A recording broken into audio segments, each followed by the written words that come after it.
On the Leaf, a light-hearted guide for the novice butterfly counter.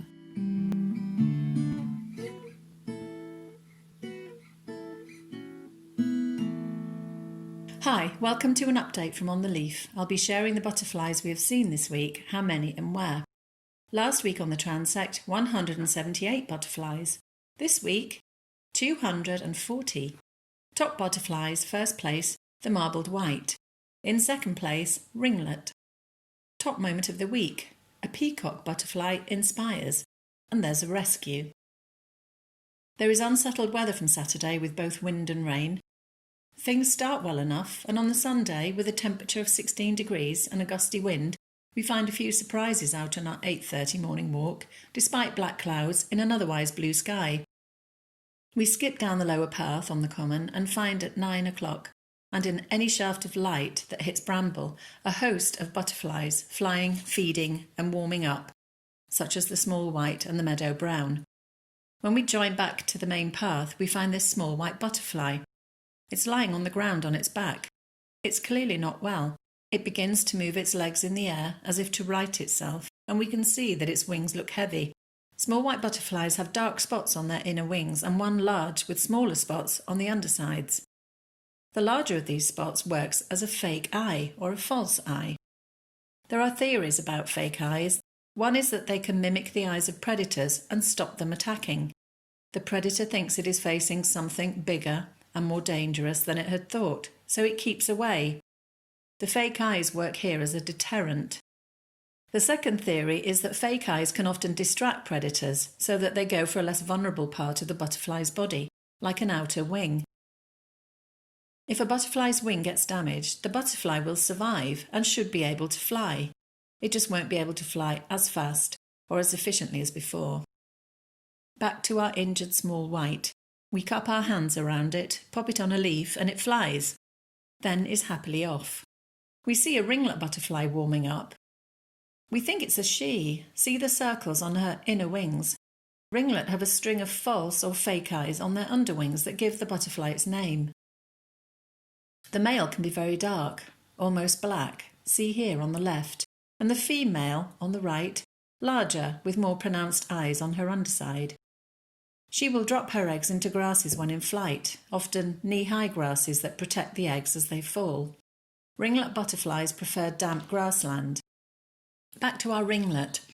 She does look a little faded. Perhaps the wind and rain is beginning to take its toll. Then this, a faded small tortoiseshell, feeding on thistle. More faded butterflies. Further on we see a red admiral, wings shut tight, but he's well camouflaged, sitting along the pipeline. There's another skipper shivering to warm up before it flies. A mournful-looking meadow brown. Or is it a gatekeeper? I confuse the two unless they are side by side, the gatekeeper being much smaller. We think it's a meadow brown. There's another small white. See the black tips of her forewings and the larger spot on the underside that gives the impression of an eye. When we get home, a new visitor arrives on the patio. It's a magnificent peacock butterfly. Its colours are so vibrant, so fresh, we wonder if it has just emerged.